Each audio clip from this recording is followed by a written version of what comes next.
aspirant.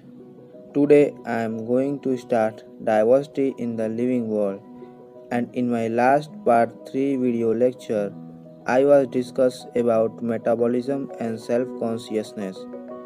So I am going to start part 4 of chapter 1 the living world. So यहाँ पर diversity in the living world के first para में आपको ज़्यादा कुछ पढ़ना नहीं है, सिर्फ ये इंट्रोडक्शन बताया है जो नीट के पॉइंट ऑफ व्यू से उतना इम्पोर्टेंट नहीं है। लेकिन यहाँ से अब मैं जहाँ से पढ़ने जा रहा हूँ वहाँ से बहुत ही इम्पोर्टेंट नीट के पर्सपेक्टिव से क्वेश्चन बनेगा। सो आप उसे हाईलाइट करें और पास में अपने किताब लेके बैठें। तो चलिए पढ़ते हैं। The number of species that are known and described range between 1.7 to 1.8 million. This refers to biodiversity or the number and the type of organism present on earth. So यहाँ पर एक बहुत ही इम्पोर्टेंट क्वेश्चन दिया हुआ है कि हमारे इन्वायरमेंट में कितने तरह के वैरायटी के स्पीसीज़ हैं। तो नंबर यहाँ पर दिया है 1.7 टू 1.8 मिलियन और आपको यहाँ पर दिख रहा होगा एक ब्लैक हेडिंग से दिया हुआ है बायोडाइवर्सिटी। बायोडाइवर्सिटी क्या होता है? दिस रिफर टू बायोडाइवर्सिटी और the number and the type of organism present on earth.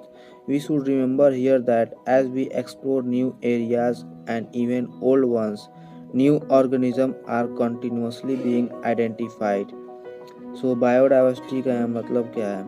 Biodiversity जो टर्म था उसका मतलब है बायोलॉजिकल डाइवर्सिटी। इसे जो मैं यहाँ पर आज बोल रहा हूँ उसे आप ज़रूर नोट करिए कहीं, क्योंकि ये बहुत ही नीट के पर्सपेक्टिव से इम्पोर्टेंट है।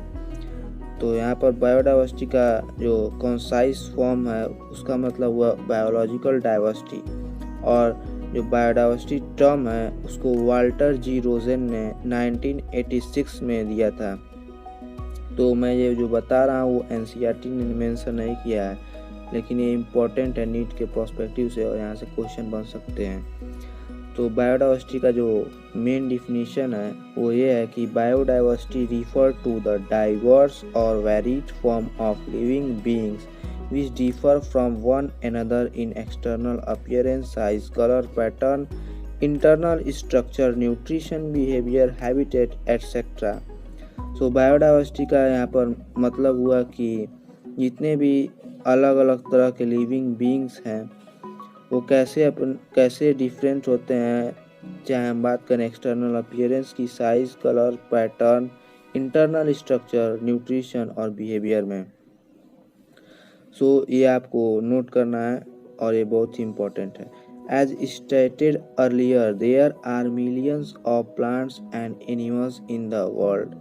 We know the plants and animals in our own area by their local name. These local names would vary from place to place even within a country. तो यहाँ बताया गया है कि मिलियंस ऑफ मिलियंस एनिमल इस दुनिया में है, लेकिन हम अपने लोग एरिया में उन एनिमल्स को उनके लोकल नेम्स के द्वारा जानते हैं। लेकिन ये जब हम बाकी दुनिया में देखते हैं तो हर ऑर्गेनिज्म का एक अलग नेम होता है। These local name would vary from place to place even within a country. Probably you would recognize the confusion that would be created if we did not find ways and means to talk to each other to refer to organism we are talking about. और इससे बहुत ही ज़्यादा confusion होता है। अलग अलग तरह के जो ऑर्गेनिज्म के सेम ऑर्गेनिज्म के नेम है उससे बहुत ही कन्फ्यूज़न होता है। Hence there is need to standardize the naming of living organism such that a particular organism is known by same name all over the world. So यहाँ पर बहुत ही ज़रूरी है कि हम उस पर्टिकुलर ऑर्गेनिज्म को सेम नेम से पूरे वर्ल्ड में जानें। So this process is called nomenclature. So हम इस प्रोसेस को नॉमनक्लेचर कहते हैं। तो ये भी एक बहुत ही इम्पोर्टेंट पॉइंट है नीट के पर्सपेक्टिव से देखा जाए तो। Obviously, nomenclature or naming is only possible when the organism is described correctly and we know to what organism the name is attached to. This is identification.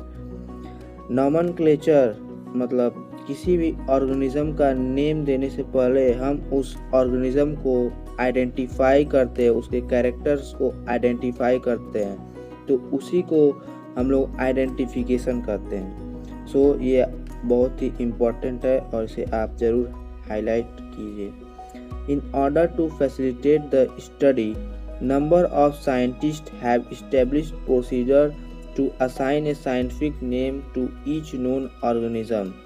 This is acceptable to biologists all over the world. मतलब organism को के बारे में study करने के लिए scientist जो होते हैं वो कुछ प्रोसीजर और टेक्निक रूल बनाते हैं जिसके द्वारा साइंटिफिक नेम हर ऑर्गेनिज्म को दिया जाता है। और जो ये साइंटिफिक नेम होता है वो पूरे वर्ल्ड के बायोलॉजिस्ट जो होते हैं उस पे एग्री करते हैं। For plant, scientific name are based on agreed principle and criteria which are provided in international code for botanical nomenclature. और ये एक बहुत ही इम्पोर्टेंट नीट का क्वेश्चन यहाँ बन रहा है कि प्लांट्स के लिए जो साइंटिफिक नेम और क्राइटेरिया होता है वो कौन बनाता है। तो प्लांट्स के लिए साइंटिफिक नेम और क्राइटेरिया जो होता है वो international code for botanical nomenclature ICBN वो डिसाइड करते हैं। You may ask how are animals name. Animal taxonomist have evolved international code of zoological nomenclature. अब आप पूछेंगे कि एनिमल को हम लोग कैसे साइंटिफिक नेम उनका असाइन करते हैं। तो एनिमल के लिए जो संस्था है जो नाम को असाइन करती है वो है international code of zoological nomenclature ICZN। तो ये दो बहुत ही इम्पोर्टेंट क्वेश्चन हैं जिन्हें आप हाईलाइट करें और अपने नोट्स में लिखें। Animal taxonomist have evolved the scientific name ensure that each organism has only one name.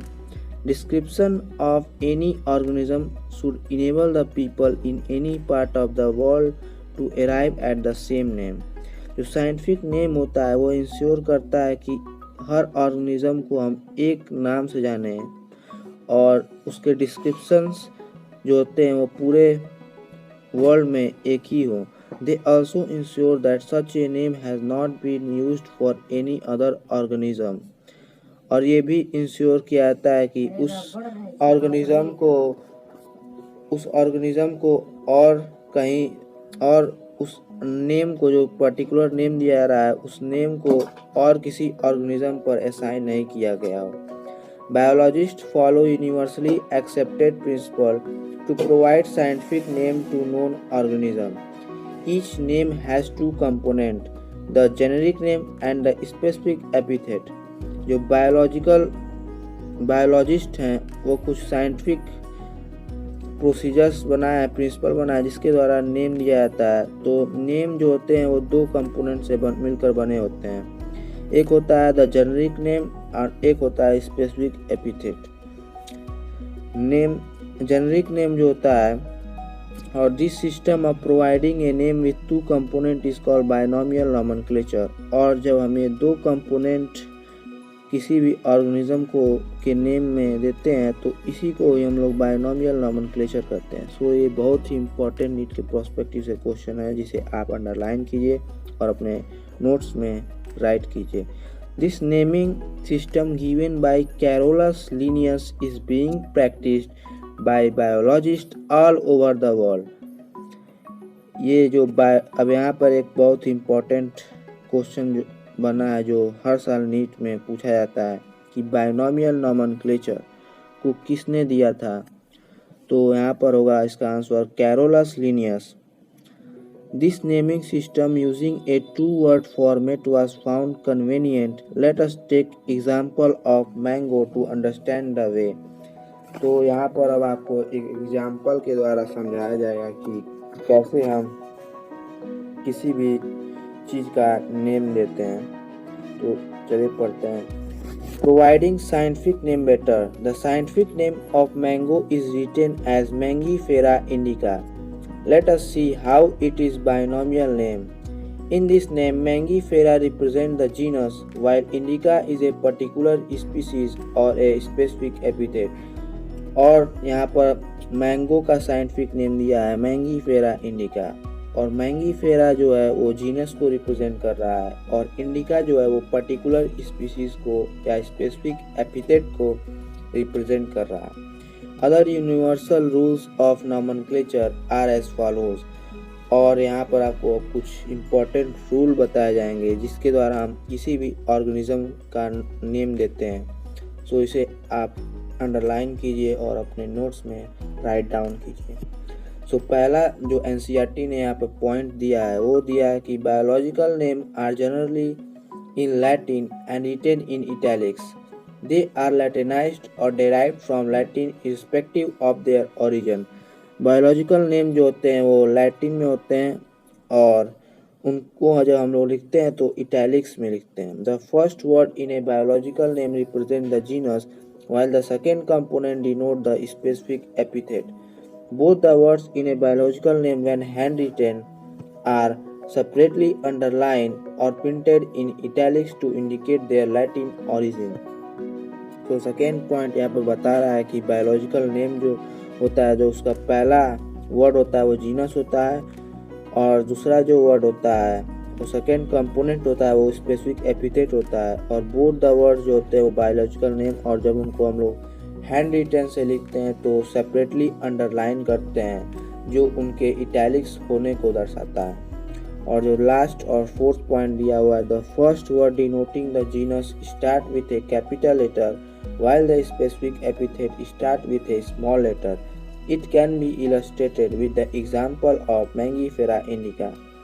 सो यहाँ पर आपको बताया गया है कि जो फर्स्ट वर्ड होता है वो जीनस कैपिटल लेटर से हमेशा शुरू होता है, और जो लास्ट होता है जो स्पेसिफिक एपिथेट होता है वो हमेशा स्मॉल लेटर से शुरू होता है, जो कि आपको एग्जाम्पल मैंगीफेरा इंडिका में बता दिया गया है।